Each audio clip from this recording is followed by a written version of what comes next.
Well, fellas, I'm back! After 3 months, I finally escaped that revolving door. Good lord, it's been 3 months since I fucking was here? How much did I miss? Dear God, I missed a lot. Well, anyways, it just so happens that the season opener is in just a few weeks for Season 5. So I guess your boy... What? Your boy... What? Girl? Okay then. How much did I miss? Anyways, let's just get into it. Okay, so I'm gonna get this part out of the way now.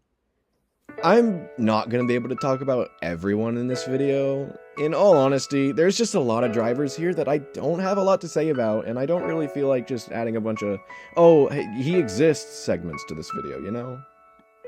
And now, this is gonna disappoint a lot of people, I know that, but, like, it's just kinda how it's gonna be. I just don't know what to say about some of these drivers, and I'm sorry about this. However, I'm not gonna let them go unheard, obviously, so let's just go over who I'm going to skip real quick. So from the Goodies Trash series, the drivers I'm gonna skip alongside the new ones are Heinz Harold Hopeless, Wally Wafflestomp, Walter Cooler, Philip McCrack, Willie Studs, Mateus Paiva, Brody Easy Mac, Backshot Jones, DUI Div, and Dale Bernhardt. And from the Splint Cup series, I will be skipping Raymond Hans, Mark Igas, Joblin Moore, Giuseppe Gabaguli, Weed Trimma, 11 Paxaday, Jock Strap, Kurt Angle, Ollie Alakainen, Spindiana Bones, Kobe Keith, Eaton Beaver, and Lemmy Godinia. If the users of these drivers are watching, or the fans are, I'm really sorry, I really am that I have to skip them. I just don't have as much time anymore that I used to. I mean, I've got to take my estrogen. Jokes aside, in all reality, my free time isn't as sparing as it used to be, so I kind of have to do this. And it's not that I don't love these drivers or anything. I love Brody Easy Mac, Weed Trimma, I love those guys. They're some of my favorites even. I just really don't want to spend a lot of time on these videos anymore, and I kind of just, you know, I love them, I love TOECAR, but I just really don't feel the need that we need haters, guys, right? So take the Season 4 music videos and something a little special at the end of this video as compensation. I really hope you guys understand this, and let's just get into it, okay? I hope you guys enjoy the video. Now, for fuck's sake, can I get one hater's guide where I start with someone I actually think I can talk about? I was really close to skipping Scubs in all honesty, but I know he's so loved, and I felt like I kind of had to include him, so... To be honest, aside from the booth always going, and I really hope I can do it justice. Scub! He would have been pretty relevant last season without that, yeah. However, the last time he made the playoffs was, in fact, in the Gen 4 car, so maybe he can get that back. Yeesh, we are still getting concussions, I see, Jackie.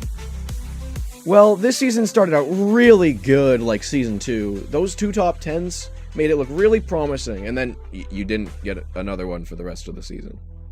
But now with the amount of Season 1 drivers who we lost in this last draft, I think she's going to be really motivated to do well, and she's going to win, and maybe stop bashing her head with hammers. You're going to kill yourself, girl. Well, that was certainly not Muskie Zach's greatest performance ever. Sadly, for the second season in a row, really, he's been nothing but relegations, and just ass in general. This time, without the fan vote, he would have been gone. By 1 point, might I add, but still, he would have been gone. Oh, and you might be wondering where that point came from. It was finishing 2 spots behind DUI Div at Atlanta. But now, he's back, and I'm sure he won't let it happen again, and he's gonna bring us back to those Season 2 days, or I guess that's a bad thing. Yeah, that went about as bad as it could have been. But you know, at least we expected it to be a train wreck this time, instead of being good. Like, holy fuck, that ungodly Preston DeWall fall off. That was, yikes. Yeah, we kinda all expected this, let's not kid ourselves. But no fan vote needed this time, as he sucked just not enough to get completely relegated, so he's gonna be back no matter what. So, good on you. Take this fucking Ike Funko Pop or something, I don't know. I don't even know how to describe the season. Where the fuck were you? Like, I literally don't remember any time on track that you were in contention for a winner, even at the front. It's like you were mid-pack the entire season. Like, no wonder. Like, it might have just been a me thing, but I just genuinely cannot remember a single instance outside of maybe Avis. Man, this family really is in the shitter, aren't they? That's fucking heat. Can't even lie. This man's season was like a fucking thriller movie, dude. Oh my god. A lot of blood, a lot of death, and it was kind of shitty. But you know, he's still back for this season, and you know, I think he's gonna have a real good shot to win this time. And it's gonna be a hell of a lot better than last season was. But you know me and my fucking predictions. You know they never go bad. I definitely didn't predict a championship out of someone and then they fucking died on week 1 or anything. That definitely didn't happen. Honest question, what type of fucking drugs was this guy on in Season 2? That shit must have felt like so much crack ever. This entire season, in just general, it feels like watching a bridge slowly burn on fire, and it's not going out naturally. Like, this shit, he's so ass. He's fucking getting those Kyle Busch genes, that's for sure. Like, he's just about as washed as Kyle Busch. I'm fucking begging you, bring back the glory days of Texagon, please. I'm fucking desperate. Jeff Gordon really fucking sucked this season. And you might be wondering why. Well, that's because he doesn't race with damage. And he got damaged a lot. And you know, if he doesn't stop it, he's gonna end up like that fat bastard I know from Hendrick Motorsports. Fat fuck. Everyone always glazes the fuck out of Zach Outback, including me in my Season 2 Haters Guide. That definitely didn't happen, yeah. However, this season really did show his true colors. For the first time, he didn't win a race. And here's the funny thing about Zach Outback. He fucking sucked in every other race except the one he wins. And the season was no fucking exception except for CRI. He did the same shit. He just sucked. He was bad, and it's just gonna continue to happen. And like, unless he actually gets talent, but maybe this relegation will give him that talent. I don't know.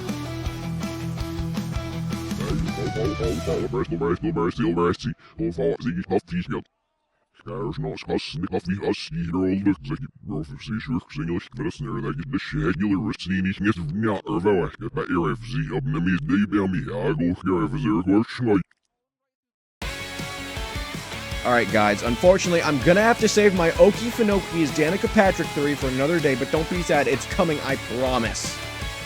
Okie was honestly pretty good this season. His luck was just so fucking bad that he was already in the shitter before fucking CRI even. Give this guy that extra race and, you know, and he doesn't flip every fucking week, then, you know, he probably could have made the playoffs even, because this guy was fucking good when he was not flipping. Like, genuinely speaking, this is a recipe for success. No flips and Okie Finoki, this is gonna fucking go great. Damn, that was a strike down to earth. Get it? Get it? Oh, let me check what that... oh, that's a death threat. Well, anyways, this is more about what I was expecting in Season 4. Yeah, this was about what I was expecting more in Season 3, instead of him finishing top 3 fucking 4 times. This time he was just, he was ass. My chicken came out wrong! What happened to the Colonel? He went from back-to-back seasons with wins to one top 10. What the fuck is this shit? This shit is so sad! Anyways, he's gonna win at least 2 races this season. I don't have any proof that he's going to, but he just is, like, on God for real, he's gonna do it, I can tell. He had the world in his hand. He had a Splint spot all but wrapped up. It was going to be perfect, proving that just maybe, he really wasn't a fraud. And then... Incredible run here, and we're going to take a break, and you will not miss a thing. Oh! Whopper, Whopper, Whopper, Whopper, Junior, Double, Triple, Whopper, Impossible or Bacon Whopper, I rule this day. MBK, have it your way. Yeah, that makes sense. It's a miracle that Tethrima was even in this position, considering he had 3 finishes of 40th or worse this year.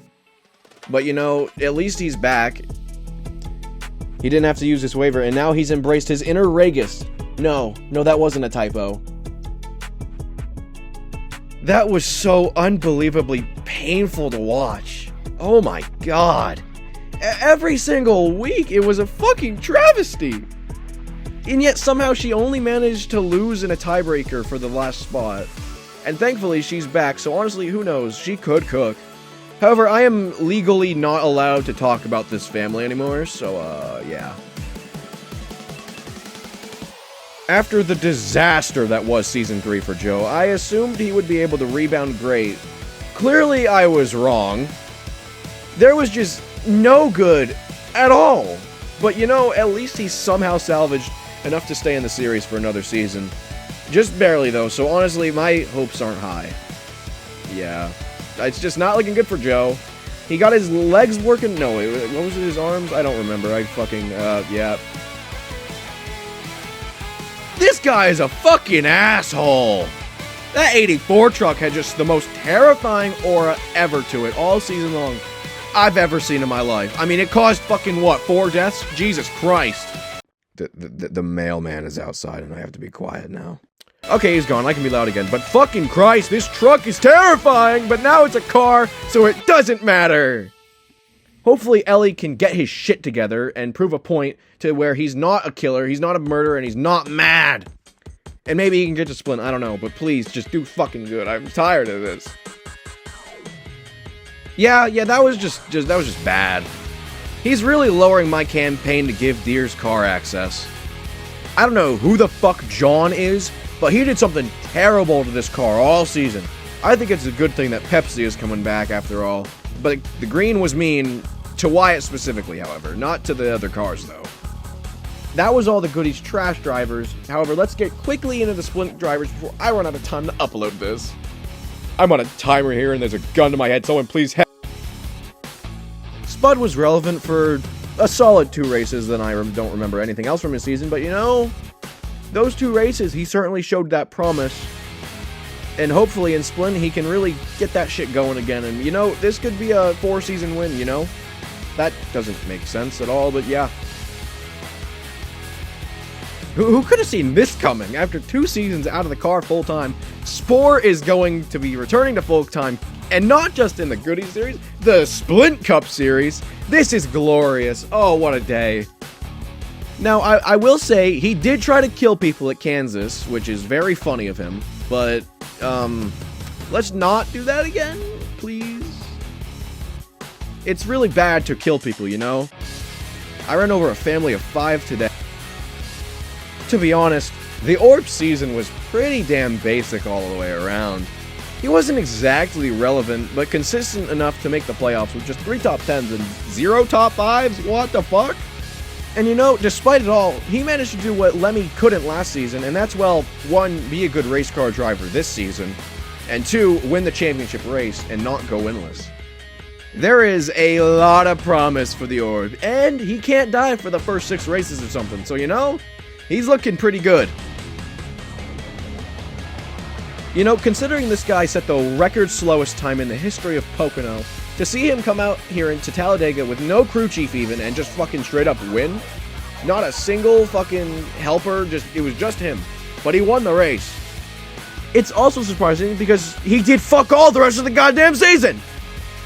Which at this point, you should really just expect after a driver wins. It's not very common. You know, Limburger did it, fucking everyone does it these days. It's like just the common trend. So maybe Cancun and 5 James Sr. can cook up a great win early and then continue to do nothing for the rest of the fucking year. Yep. Making music is not talked about nearly as much as he deserves to. This is the most consistent driver in the series. In 3 of the 4 seasons he's competed, he's made the playoffs, 2 of which were on points. Not exactly sure what happened in Season 2, but who the fuck cares? Season 2 is like, what? That's not even a real season. Who fucking remembers anything from Season 2? And the thing is, he would have made it on points in Season 1 as well, even without his win, so he's gonna cook. This guy is clearly asking for that real championship, not the one with the fucking asterisk next to it, fucking idiot. So basically, Anthony Von Samsung just disappeared for two entire seasons, and then came back to the series. He's never raced in before, and kind of cooked. Can't even fucking lie. That shit's kind of wild, honestly. He's pretty damn good at his job, I guess. He must have fucking got that upgrade to fucking whatever the fuck the new iPhone is these days. Who the fuck? Not iPhone. God fucking damn it. He must have got that upgrade to the new Samsung device. You know, this shit's fucking wild. How the fuck did he make it back to Splint on points? You know, it's pretty damn wild, but my goodness, what a guy. Or robot? I don't know. Ginger Joe has always been called the worst Joe brother. But, well, that's clearly not the case anymore, and just inaccurate, as he is literally the only Joe brother left in the series somehow. Jake Joe's career is in the shitter, sadly, but now Ginger is driving for himself and his brother, so you know, that might add pressure, that might make him stronger, I'm not really sure. But last season, he absolutely cooked and locked himself into the playoffs a week early, so who knows, maybe he can do that again this season. The Joe is the GOAT.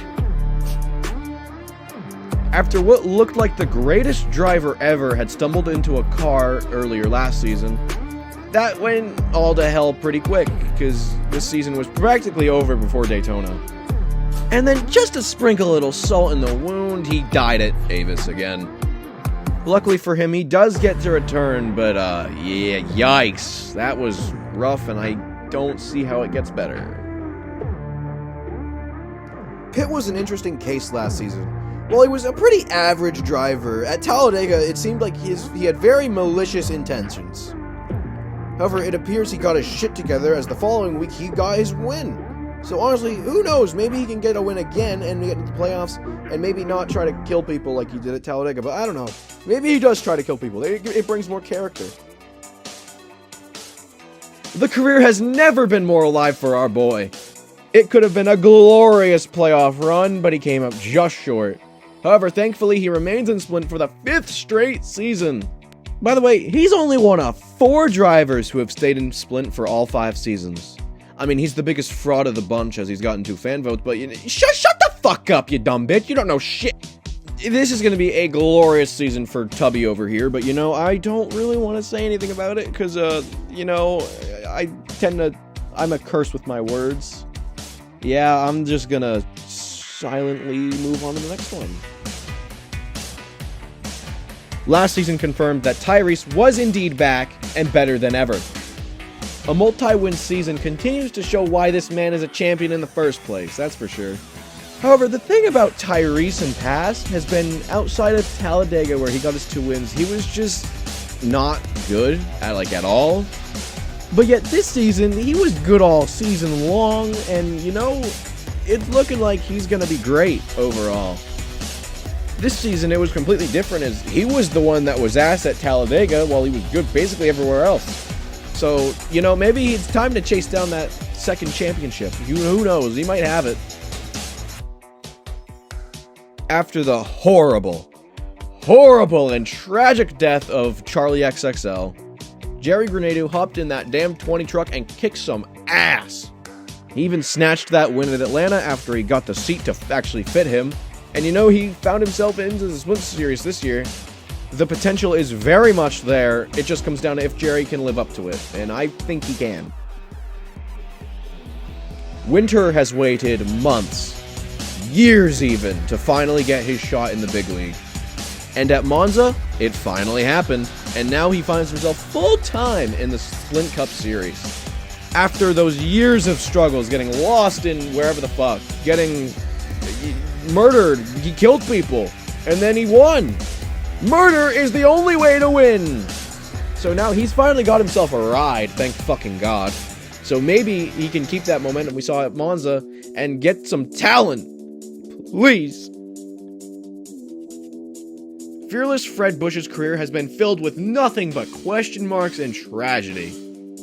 However, this time, he finally found himself safe from all the death, the horrible deaths, and the crashes, and he could finally focus on the racing, and he got an incredible 2nd place at Avis earlier this season, and he was on the cusp of making the playoffs, but he came up just short.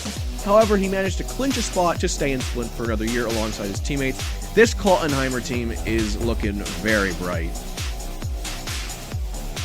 Yeah, I'm not going to sugarcoat this one. This is my favorite driver in all of TOECAR. And there's not even a person who's close to it. Babe Ruth looked to be out of the sport now twice.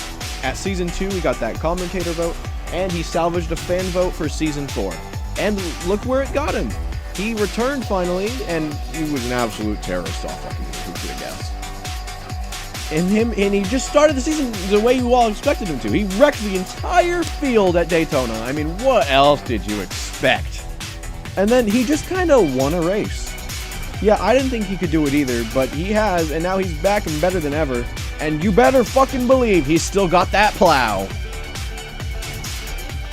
For the first time since Season 1, Rustard looked like he could actually drive. I know, it shocked me as well, but despite missing the playoffs, he showed real good promise for the first time ever, really. And I think it's going to carry that momentum into the season at Splint, which, by the way, he somehow got a spot back in Splint, but I would be worried because that did not go well last time. Let's hope he's going to be better this year. I really hope he is. Who in the world could have seen this coming? I mean, honestly, Sir Lewis was out of the series for over a season at this point. And then he just suddenly came back at Avis and just casually fucking won the race, like, straight up. But now the question becomes, can he do it for a full season, or is he gonna crumble? I'm not sure right now, but I am kind of worried. Maybe, maybe not. It finally happened. After 3 seasons, 2 horrible, horrible seasons, and 1 season where he almost won it all. Clink finally made it to the Splint Cup Series. And then, he won. I didn't think it was possible for Clink to win a race, but here he is, he's done it. And you know, I feel really confident in saying he's gonna run it back next year. But please just don't tell the Lords that I said that, because they will kill him. Please.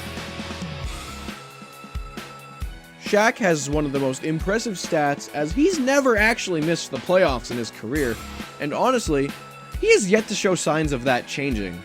However, he still fucking sucks at Kansas. Like, good lord. So really, the likelihood of a championship is just non-existent. However, maybe he should get his shit together and get into the sim, and maybe he'll have a trophy in his case after the season ends. You know, this is just my luck. The people I gloss over in my script are always the ones that have the best season. Season Desist might have the most aura in the history of aura after that shit, honestly. Making the playoffs by a simple tiebreaker, his season couldn't have been over. Instead, he won the championship.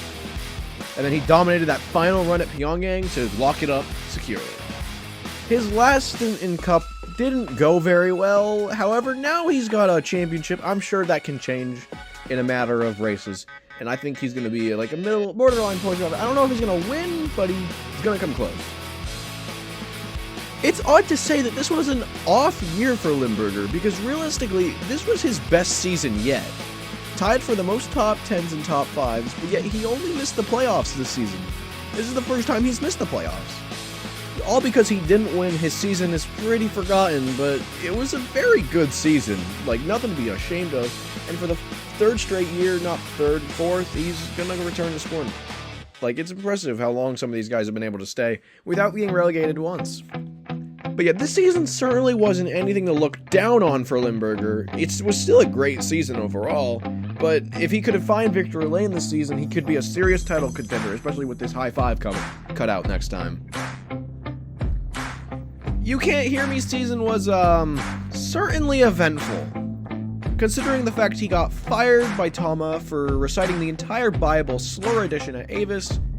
Luckily for him, he got a ride with 23XXL Racing quite quickly. And now he's looking to run it back this season and be the first ever repeat champion. And I think he could very easily do that, as he made the playoffs last year. I forget. Maybe? I think he did. Yeah. But you know, we're just gonna have to wait and see how he does. There's a lot that could happen with these two, but I have literally no idea what they're gonna do, if they're gonna sew them back together, or they're just gonna bleed out and die. I'm unsure right now, so I can't really say anything, but I'm gonna take a prediction. One of them dies mid-race from a lung puncture, and the other will die in a crash in the exact same race, so yeah. Can you tell I'm running out of things to say? After she got that win in Season 3, I wasn't really sure how she was going to do in Season 4, as no other pressure has ever gotten a Splint. However, she proved she still got it very quickly, and won a race pretty damn quick. Just the second race of the season she won, and then got married a week later, and then got railed by him the next week. And I think she's going to be a real title contender this time. Or she's going to die. Yeah, that's very likely as well. Ugh!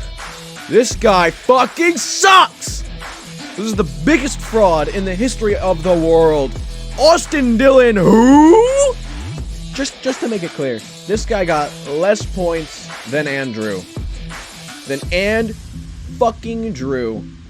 But yet, by all means, let's promote him to the Splint Cup series. Why must TOECAR have the viewer age of 7? Please, just go watch Coco Melon, you stupid fucks. After doing the sickest Tony Hawk trick I've ever seen since Brendan gone in 2019, it looked like the stars were aligned for James Icup to make the playoffs. All he had to do was have a good run at Sierra, and he got wrecked on lap 1. He didn't make it a full lap. Clink Bottles tried to murder Shaquille O'Neal. It didn't work. He ruined James Icup's season. He ruined my life. I'm dead. I killed myself. Ozempic Chris has really proved last season that being fat ain't all that. Yeah, you heard me. Go run on a treadmill, chunk, you fat bitch. Massive Chris had a career resurgence this season. After his terrible second attempt in the Cup Series, I was very concerned if he would even be able to come back for last season, but he just barely snuck into the Goodies Trash Series, or Garbage Truck Series. Who the fuck cares? It felt like this guy was up front for most races last season, and I think that's the goal here, so maybe for the third time is going to be the charm for this 97 car. And to close out our fourth installment of the Haters Guide, we have Harold Clot once again. This was a career year for Harold Clot in Season 4. However, he did rail his wife in front of everyone, which was just uncalled for. I didn't want to see that. Just please don't do it again. And I mean, the goal here is pretty clear here. He's either going to win or die a terrible fate. Or he's going to run it back and make the playoffs. He won't win because it's Harold, and he just can't do that. I know, it hurts me too. And so we finished our journey through the Splint roster, and now let's head it back up to this dumb bitch girl that I know. And so, well, that's the field. And once again, if I have skipped over your driver, I am really sorry. This video would just never get out in time if I did, everyone, so I just didn't, and I really am sorry. I'm genuine here. And for those of you who haven't watched the draft, if so, why would you not watch the draft? It was glorious. But it was also announced that there was going to be 12 races in the seasons this time instead of the usual 10. Now, once again, they did not reveal the schedule for the season, which I'm actually perfectly fine with. I think it's better this way. So, I can't really make race predictions, but I will give you my high 5 predictions. For the Goodies Trash Series, I've got Generic Jones, Brody Easy Mac, 40,000 Bees, Curtin Kyle Busch, and Colonel Caleb Rose. As for my Splint picks, I've got Making Music, Pitman Hoover, Massive Chris, You Can't Hear Me, and The Orb. And as for my champions from each, my gut instincts are telling me that Colonel Caleb Rose and Massive Chris will be our champions this season. And if you die like last time, I'm so sorry. But you know, with that being said, I think my work here is done, and actually, let me just double check, just to be sure I got everyone, like I did last time. Nope, looks like I got everyone. Wait, what the fuck? Why is there a blank spot here? Oh, god fucking damn it, I forgot the boo lag! I guess I'll just have to wait a few weeks before I can upload this. I guess that isn't bad, but what the fuck? Why did my power just flicker? Ah!